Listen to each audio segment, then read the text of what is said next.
Susana Gallardo, qui est la nouvelle compagne de Manuel Valls. Dans son numéro à paraître jeudi 30 août, Paris Match évoque le « nouvel amour » de Manuel Valls.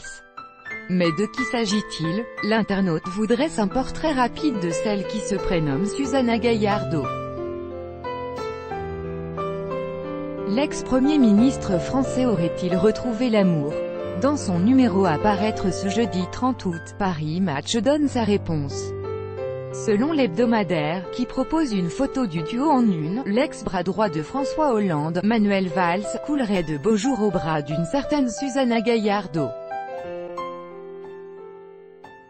Marié une première fois en 1987 avec Nathalie Soulier, avec qui il a eu ses 4 enfants, Manuel Valls s'était remarié en 2010 avec la violoniste Anne Gravoin avant de se séparer en avril 2018, qui est Susana Gallardo, la nouvelle compagne de Manuel Valls. https://cht.co/puf-gw7igepic.twitter.com/6hw1l7j Paris Match, @ParisMatch, 29 août 2018. L'héritière des laboratoires Almirall. Juste après avoir confié à l'époque à Paris Match être séparés, Manuel Valls avait fait savoir qu'il était en couple avec la députée LREM Olivia Grégoire, mais l'idylle n'aurait pas duré, car à en croire la presse espagnole et Paris Match donc, le député de la première circonscription de l'Essonne serait désormais en couple avec Susana Gallardo.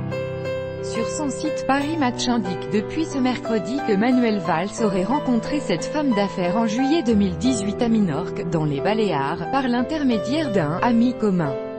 Les Espagnols les auraient depuis surnommés « le couple de l'été ».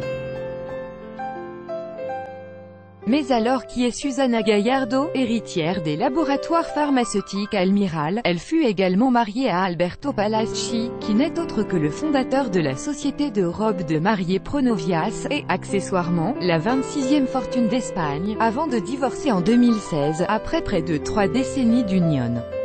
J'ai aujourd'hui de 53 ans, Susana Gallardo, qui a fait ses études à l'université d'Oxford avant d'intégrer le milieu des affaires et de la finance, serait ainsi devenue l'une des femmes les plus puissantes du royaume. Paris Match n'hésite d'ailleurs pas à la qualifier de « figure de la haute bourgeoisie catalane ».